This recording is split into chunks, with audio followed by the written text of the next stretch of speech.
So today we've got a very heavy topic. It's going to be controversial, but we'll get through it. Hello everyone, I'm Sarah from Everyday Starlet. Welcome to my channel. I make videos to inspire you to be the star of your own life. So I had a few requests to talk about the Charlie Kirk assassination. And initially I wasn't going to make a video about it because I didn't initially think that it actually aligned with my typical content. But as things started to kind of unfold, I started to realize that there were a few topics that were coming up, and I did think that this might be an interesting video to talk about a few themes that are coming up around this tragedy. So before I get into this, first of all, my usual disclaimer, I don't know anybody in this video that I'm talking about.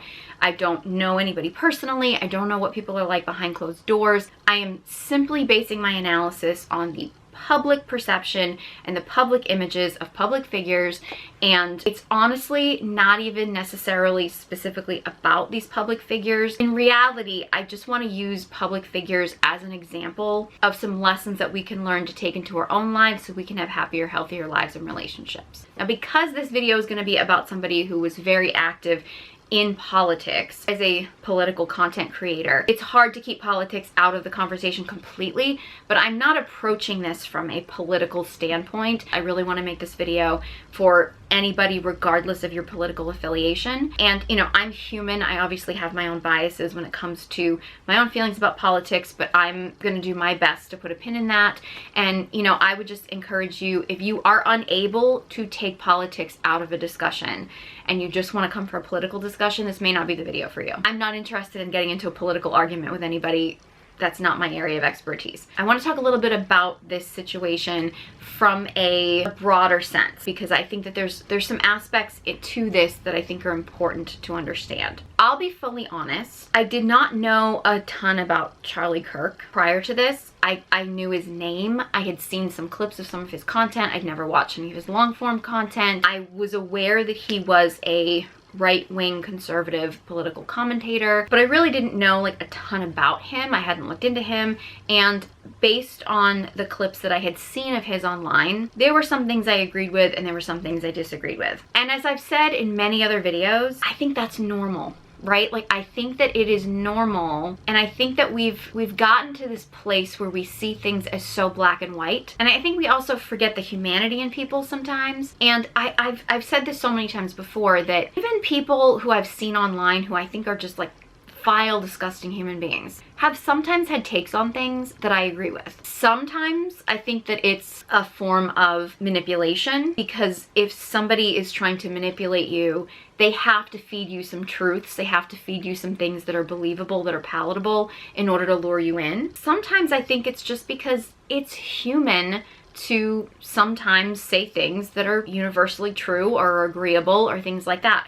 A broken clock is right twice a day. So, you know, even people who I think are vile, disgusting human beings, and I'm not saying that about Charlie Kirk, but I've agreed with at times in certain aspects. And there's some people who I think are great people, who I align with, who I think are just wonderful.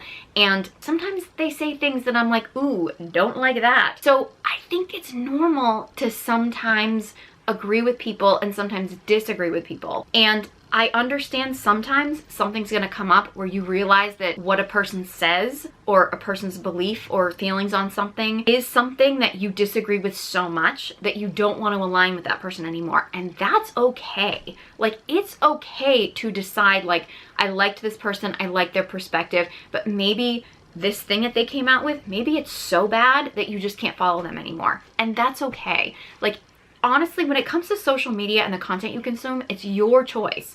Like, you choose what content you want to consume. I'm always of the belief that I think it's good to hear from people on both sides of different issues, because I think sometimes you can get a little bit too narrow-minded if you only focus on people that you agree with. But I also understand that if you don't want to support someone who believes differently, or you think believes something very immoral, don't follow them. You can walk away. And I also, I feel like I want to say the thing that you're probably not supposed to say in these situations, but I don't see enough people saying it, and I think it might need to be said, is that the people on the right are trying to make Charlie Kirk into a martyr, and the people on the left are trying to make Charlie Kirk into a villain. He wasn't really either one. He was just a man. He was just an influencer. He was just a human. And again, that doesn't mean that he deserves what happens to him, because I don't think anybody deserves that. I mean, and there's a reason why assassinations are illegal. Whether you agree with Charlie Kirk or you disagree with him, at the end of the day, he's human. He was an influencer. And I say this as, I mean, I'm obviously not as famous as he was, but I say this as an influencer. So I'm not diminishing that as a job. However, I think sometimes we need to get a little bit of perspective here that unless there was something going on that was not something that was privy to the general public, he was not a politician. He was not actively making policies. I mean, unless, again, there's something else going on that we don't know about. And hearing people talk about, well, he had this perspective, well, he had that perspective. He's a human being and he's an American. He's allowed to have the perspective, whether you agree with it or you disagree with it. And unfortunately, one of the things that I think we are losing as Americans is that one of the cornerstones, one of the most important aspects of America is our freedom of speech. And that includes speech that you don't like. If you start supporting somebody being assassinated for beliefs that you disagree with, you also are opening the door for people or yourself to be assassinated for the beliefs you do agree with. And I think we need to keep some perspective here when we start celebrating a man's death. And I know that people have all kinds of justifications and I've seen all of them, but at the end of the day, we have freedom of speech in this country. It doesn't mean freedom of consequences, of course. It doesn't mean that you freely having an opinion isn't necessarily going to cause conflict, it's going to cause rifts, but it doesn't justify murder. And I think we need to be really careful of that. And we also need to be very careful of justifying actions that we're trying to fight against. So if you're anti-gun and you're upset because this man is pro-gun, you shooting him is essentially becoming him. Being pro-Second Amendment and being against the Second Amendment, it's a nuanced conversation. And anybody that tells you it's a black and white conversation has not looked into it that deeply. These are nuanced political conversations, and there's a reason why we don't have a definitive answer on these things. There's a reason why people are divided, because there's too much nuance in these conversations to have a clear-cut answer. Now, your feeling about the public assassination of somebody who you most likely don't know personally is how you feel about it. Publicly celebrating it is disturbing. And I would say people that are just tragically mourning it as if this was a person that they knew and that they have this parasocial relationship with, I don't necessarily think that's healthy either. I understand that a lot of other political commentators, I understand that a lot of other politicians even that knew him personally, I've seen people who knew him personally who did not agree with him, who have expressed mourning and sympathy, and I understand there's people out there that are arguing that Charlie Kirk didn't have sympathy, so you shouldn't give him sympathy. If you don't like that he didn't have sympathy for people and then you become an unsympathetic person, you're no better than him. People who witnessed the video of it, even if you had absolutely no connection to him, it's gonna have an effect on you, and it's normal, and it's okay if it had an effect on you. I didn't watch the video of the assassination, so I didn't see it, and I don't have any desire to see it because I don't really think watching it is particularly healthy. But if you did see it, and God forbid you were one of the students that was there and witnessed it, you're allowed to have a reaction to it, and whatever reaction you have to it is okay. It's okay to have a reaction to it. That said, you don't have to post that reaction publicly. You should never feel like you have to post that reaction publicly. Whatever it brings up for you, it brings up for you. Like, and that's okay. Your feelings, I know a lot of people, particularly people on the right, don't like to hear this, but your feelings are valid. You know, it's how you act on those feelings. The general consensus is that Charlie Kirk was assassinated because of his beliefs. Whether you agree or disagree with his beliefs is irrelevant, because in America, freedom of speech is a core value. And if somebody can be taken out for speaking freely, whether you like what they had to say or whether you don't, it silences people. That's not the American way. Americans are loud and proud and sometimes we're obnoxious, but that's part of our charm. But when somebody is murdered for sharing their political beliefs in America, it has a ripple effect. It has a serious ripple effect on everybody, because then everybody becomes afraid of speaking up. A core value in America is our freedom of speech and our ability to speak up. Whether you agree with somebody or disagree with somebody. Somebody even witnessing this online, is it going to send a message to them that I can't speak up, whether it's on either political spectrum or something? It sends a message to people. It has a ripple effect. The media affects people.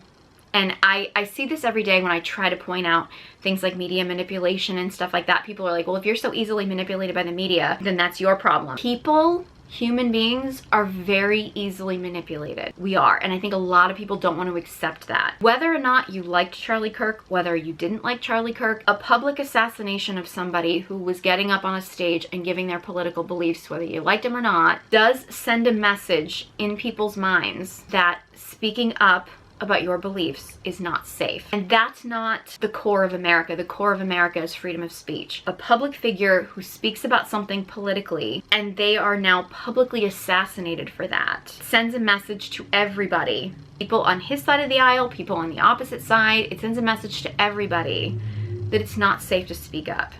And that's a dangerous place to be in, because that's not the core of America. Initially, I wasn't going to talk about Charlie Kirk and his wife because I felt like it was disrespectful to kind of talk about them and their dynamic so soon after, you know, his assassination and this woman was widowed. But then she gave a speech. I was like, okay, I don't really feel bad about talking about them anymore, because it really did feel like she was exploiting this for financial gain. I'll get into the nuance of this, but I'm just gonna say, like, again, I wasn't gonna do this, and normally I wouldn't. I kind of feel like the way that Erika Kirk, Charlie Kirk's widow, is showing up, I feel like she's kind of opened the door for this, so I'm gonna talk about it. And I never make these videos to make cheap shots at people or anything like that. I only bring up things that I think are very valuable and important because I want people to be aware of these things. So if I say anything in this video that people think is just me just trying to make a dig at a widow or something, that is not my intention. I'm only bringing up stuff that I actually think is a really important conversation to bring up because I think it is part of a broader conversation. So Charlie Kirk's widow, Erika Kirk, actually made a public statement. It was less than 48 hours after her husband's passing, and a lot of people were unsettled by it. I did see some people that were, you know, praising her for how strong she was, but a lot of people were saying that it was off. I know this is gonna stir up controversy because it always does when I bring this stuff up. And I understand that a lot of people are gonna think that I'm just making digs at a widow, but I think this is a really important conversation to bring up.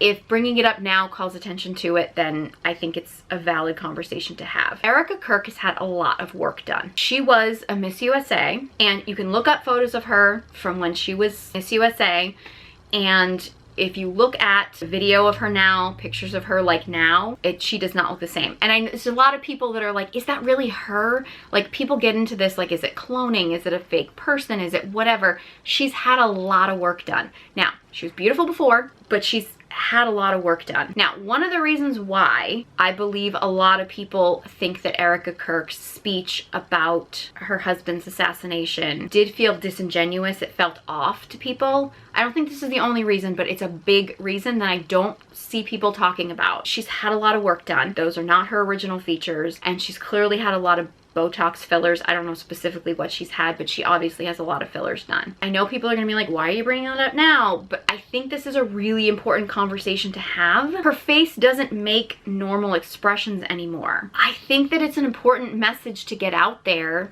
to women, especially because women are more vulnerable to this. It applies to men too if you're getting work done as well, but I think it's more women that are getting work done. If you start deadening your face, changing your face, rearranging things, putting fillers in it, you start messing with your face to the point where it doesn't make normal human expressions anymore. Even if you have genuine human emotions, it's always going to register to people as being off because your face isn't doing what we expect it to do, because we're not actually seeing the expression on your face. And I think that that's a really important thing to point out to people, because it is a side effect of women getting all this work done that we don't talk about enough. I saw a content creator online, I don't remember who said this originally, but I saw someone point out that, you know, we're gonna have to study the ramifications of children nowadays who are growing up with parents, particularly mothers, who have deadened their expression on their face so much in the name of a beauty standard, so that children are growing up not seeing natural human expression on their parents, particularly their mothers' faces. I think that this Erika Kirk situation is a good example of that. Like, her crying looks like fake crying because her face is not moving like a normal face would if she was having genuine emotions. And I don't know, I'm not in her head, I don't know what her genuine emotions actually are, but it doesn't look genuine because her face isn't doing what a natural human face would do. And again, look up photos of her when she was a pageant contestant and photos of her now. She has had a lot of work done. I don't think she needed it. I think she was beautiful enough before to win a beauty pageant. So I don't think she needed it, but she had the work done. I know people are gonna say, why are you attacking a widow? I think this is an important conversation to have. This is not just a cheap shot at a random woman. It's an important conversation to have because this is a side effect of getting this work done that we are not talking about. Now, when it comes to Erika Kirk's speech about her husband Charlie Kirk's assassination, again, a lot of people are saying it's off for a lot of different reasons. I really do think that the facial work and not having normal expressions is a huge part of it, but it was an odd speech. First of all, I don't think anybody would judge her if she didn't give a speech that soon. If she wanted to make an announcement that his company was still going to be having events and things like that, just a simple like social media post or posting something on the website about that events were going to be scheduled as normal or things like that because you want to keep his message alive, I think that would be completely acceptable. Her giving the speech felt weird. Now, I've done a lot of community theater in my day, and I know melodrama when I see it, and I know bad acting when I see it, and this was bad acting. I know people are saying it's strength and you shouldn't judge how people mourn, and I understand all those things. This did not feel real. And again, some of it might be the frozen face, but it felt like a televangelist making an infomercial about her husband's company that I'm assuming is now her company. It had a very like the king is dead, long live the queen vibe to it. Whether that was her intention or whether it wasn't, I don't know. That was the vibe. Like that was the image that she was giving. It didn't feel like she was being forced to do it. Maybe she was, I don't know. I mean, again, I'm not in her head, but it felt weird. And the fact that she's been posting so much on social media as the grieving wife, it's totally giving that she's using her husband's death as a marketing opportunity to promote his company. It's giving exploitive of the situation, and it's a tragedy. Whether you agree with the message or whether you don't, whether you like Turning Point, whether you don't, whether you like Charlie Kirk or whether you don't. And I think there's a lot of people that are clouded at looking at this situation genuinely, because there's a lot of people that just really love Charlie Kirk and they love his message and love everything about him. So in their mind, they're like, okay, this woman can do no wrong, and you know, Turning Point is good and anything that promotes it is a good thing and this and that. I think there's a lot of people that despise everything about the Kirks and Turning Point and things like that, and I think they're just looking at it with hatred. As someone who's looking at it from the outside, I knew very little about Turning Point. I was not a Charlie Kirk fan, but I didn't really know a ton about him. So I'm very much like an outsider looking into this situation. It's off.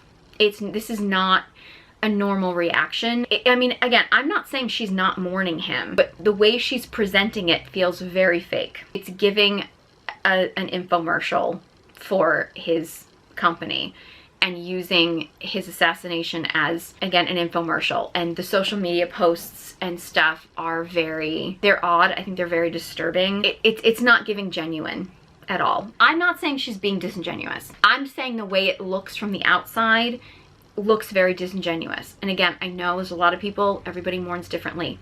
That's very true. Everybody's got their own way of dealing with this. From an outsider's perspective, it looks strange. I've seen a lot of people talk about Erika Kirks, what she told her 3-year-old, that she said that daddy's on a business trip with Jesus. He has to make money to afford your blueberry budget. And she laughed, and you know, like that's what you tell a 3-year-old or something like that. I've seen a lot of people pick that apart. A lot of people have said that, you know, first of all, you're teaching her that Jesus stole her dad. And you're also teaching her that like, oh, it's your fault because you eat too much in blueberries or you spend too much money in blueberries, which is gonna give this kid a complex. I think it could also give her an eating disorder, to be totally honest, but I don't know if she actually said that to her daughter or if she was trying to make kind of a lighthearted comment as a way to kind of bring a little bit of humor and humanity to the speech, and I think it fell really flat. It's odd though, especially now. Like we're talking less than 48 hours after her husband has just been publicly assassinated. It's an odd thing to share about your child. Down the road, if she, you know, did an interview with somebody and she wanted to talk about how it was that she talked to her kids about the situation or something like that, valid. It was too soon.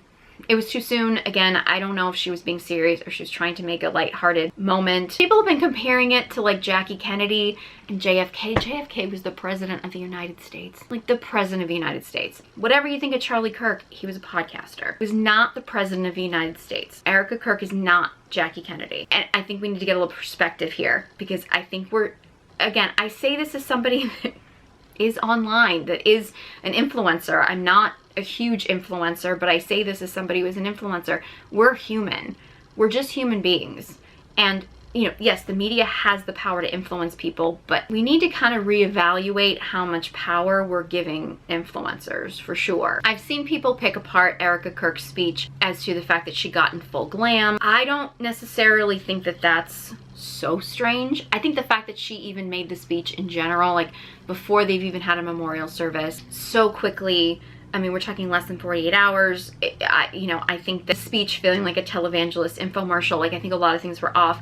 I don't necessarily think her putting on her makeup and putting herself together to give a speech was that strange, because I think there are a lot of people that putting themselves together helps, you know, get them together. I know for me, like if I have to give a speech, obviously I've never had to give a speech like that, but sometimes just sitting down and doing your makeup or having your makeup done or something like that or whatever, like sometimes it can help you focus. I don't necessarily think that's an issue. I did think her choice of wearing white was odd. As a very newly widowed woman, wearing white was a strange choice. And I know there's some people that are gonna say it's, you know, they're going for an angelic kind of thing or something like that. I don't know. I just thought it was an odd choice. I think, not to say that she had to wear black, but I did just think white was an odd choice for the situation. I also heard that there was, I don't think it's a GoFundMe, but it's like a GoFundMe type of thing that was set up for Charlie Kirk's family. And initially I heard that it was Erika Kirk that set this up. It's my understanding from my basic Google search, I don't believe she was the one that set it up, but it was set up, and it like has some kind of record amounts that came in. Last I checked, I think it was up to like 5 million. And I've seen some stories, I don't know how true they are, of like some of these celebrities or like pro athletes that are offering to donate money to, you know, Charlie Kirk's children for their college fund or something. I think we need to get some perspective here. According to Google, and I don't know if this is 100% accurate, but according to Google, his net worth was 12 million. Is a family member being assassinated going to affect them? Of course. Are they probably going to need therapy? Yes. They don't need college funds. He was worth millions. His family has millions. Family doesn't need an extra 5 million. And when people are going to donate to this, I want you to get some perspective here that there are people in the world that desperately need money just to survive. Donating money to millionaires is crazy. Again, I've heard different reports. I'm not saying that Erika is even setting this up. I don't know if she has anything to do with it. I don't know if she takes the money or if she doesn't. I think it's going to be a really bad look if she does. If she decides to donate it to a charity or something, then, you know, maybe that's one thing, or multiple charities or something like that. I think her taking that money, I think would be a really bad look for her. I'm not saying that trying to raise children without a father is not going to be a challenge for her, but she's got money in order to do this. It's kind of amazing how we have a society where we shame single mothers who end up single mothers because the father left and these women are basically left with nothing. But when you have a woman who's widowed but her husband leaves her millions, people now jump to donating money to her. It's like, well, what about these women that were left in a situation where a man just up and left her and she's got to figure out how to raise her kids on her own? Like, what about those women? You know what I mean? Like, those women need the money. They need the help, you know? And I think that's where I think we got to get a little bit of perspective in our society. I have a video on my channel talking about Candace Owens and some of her hypocrisies. It's from a while ago. I don't know if it was last year. It was a little bit about her and her husband. I've talked about this in other videos. I just think it's really important to look into hypocrisies in some of these social media influencers, particularly the political ones. A lot of them are not living the life that they are selling you. You know, I'm not really one to judge how people live their life. I have a problem with the hypocrisy of somebody selling you a certain narrative, but then living differently, or in some cases, the direct opposite of that. So one of the things I do know about Charlie Kirk, and I don't know a ton about what his messages are or anything like that, but I do know he was very big on women submitting to their husbands, because that's part of his conservative Christian ideology. I find it interesting, though, that he decided, as his words, a community college dropout, decided to marry Erika Kirk, who was 5 years older than him, actually has an extensive education, it looks like, from what I've read online. I believe she was running her own business and was already a Miss USA, seemed to have her life all together. It kind of seems like the caged bird theory has struck again, in this idea that men are not necessarily looking for a woman that is just sitting around and waiting for him to lead her so she can submit. Men actually want a woman that is already leading herself and already has her life together, and he wants her to then submit to him. Because men don't value a woman that basically will follow any man. The cage bird theory originally comes from Trevor Noah and a quote from his mom that men don't want a domesticated bird, they want an exotic bird they can put in a cage. Seems like that theory has struck again. It seems like Erika Kirk had a lot going for her. Charlie Kirk pursued her because he didn't want just some uneducated or less educated than him woman who was young and naive. He wanted a woman who already had life experience, had her life together, had things going well, and he wanted to be able to marry her so she could submit to him and then follow his lead. That might have been her choice, and it's fine if that was her choice, but I do think it's very telling that the message often is that women have to be, you know, sweet and submissive and everything. I mean, I got to admit, I don't think that her speech that she gave after his assassination, which I realized she was an angry widow, but that speech about like the fire within her and everything wasn't giving submissive, docile woman. So seems like that's not really what men are looking for, even when they're men who claim that that's what they're looking for. You know, there is this belief system in sort of the Christian conservative movement that women are supposed to get married very young, they're supposed to have babies, they're not supposed to focus on careers. Their goal in life is just to submit to their husband, to be modest. I mentioned this in my video that I did about Candace Owens and the fact that there's a video of her and Mr. Tate joking about Taylor Swift's eggs drying up. Taylor Swift is the same age as Candace Owens, and she's just had another baby. This narrative that they're pushing, but yet they're not living that life. And the more I looked into Erika Kirk and her relationship with Charlie Kirk, she was 5 years older than him, and they didn't get married and start having kids until Erika Kirk was in her 30s. So this whole message that women need to not have careers, which both Erika Kirk and Candace Owens both have careers, that are pushing a conservative Christian narrative that women should be putting family before careers, yet these women all have careers. And they waited until their 30s, until they were already established in careers before they decided to start having kids. So the fact that they're shaming women for making the choices that they themselves made, it's a hypocrisy. And again, whatever your belief, you want to have kids young, or you want to have a career, or whatever your choice is your choice. But the idea that there are women in the world that are actually making careers out of telling you that you should be a stay-at-home mom and stay at home and just have kids and that you shouldn't have a career, I mean, that's a hypocrisy. I mean, it is. I mean, it's and I don't know how people can justify that in their minds. They do somehow, but like it's a weird narrative. Now again, I have a video about Candace Owens and pointing out some of her hypocrisies and kind of the odd relationship she has with her husband, so I recommend you check out that video. However, people are pointing out kind of the odd reaction that Candace Owens is having to Charlie Kirk's death, as far as some people are saying that she seemed a lot more genuine in her mourning of him than his widow did, which I think is valid. Some people are saying that they think that the way Candace is reacting is maybe a signal that there was something going on with her and Charlie Kirk.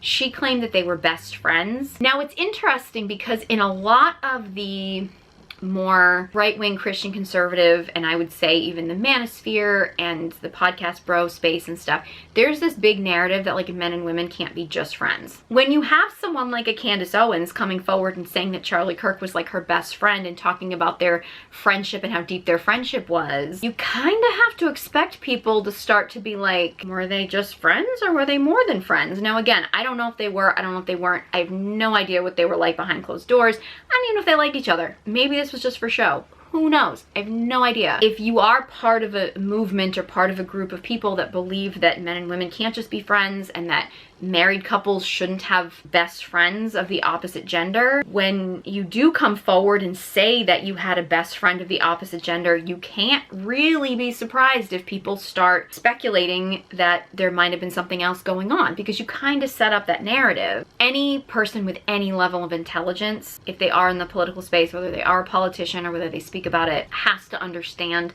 that an assassination of a person speaking their political beliefs is not good for America at all, whether you agree with them or disagree with them. Because even if you disagree with them, you understand that it opens the door to people you do agree with, or even yourself being put at risk because you are speaking up about things. And it really does set a bad precedent. I do think there are some people that seem to be using his death as a opportunity to make money and as like a promotional opportunity and things like that.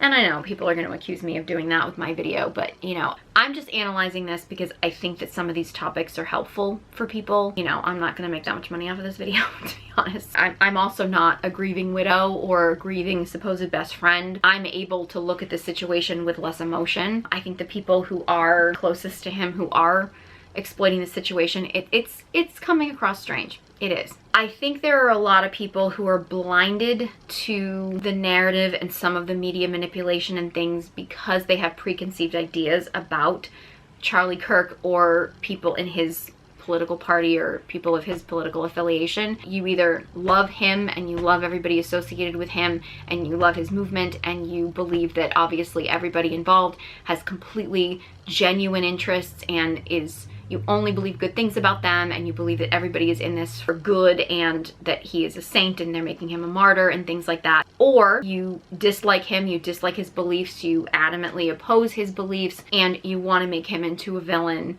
And the reality is he's a human being. We should never be celebrating a human being being assassinated under any circumstances. You know, I think there's also bigger ramifications as far as the effect it's going to have on freedom of speech and, you know, people's fear of speaking up and all those kind of things. But I think it's also, I think it's important for people, and I think not enough people are doing this nowadays. I think it's important for people to take off the blinders that you may have because of your political beliefs and look at what's going on.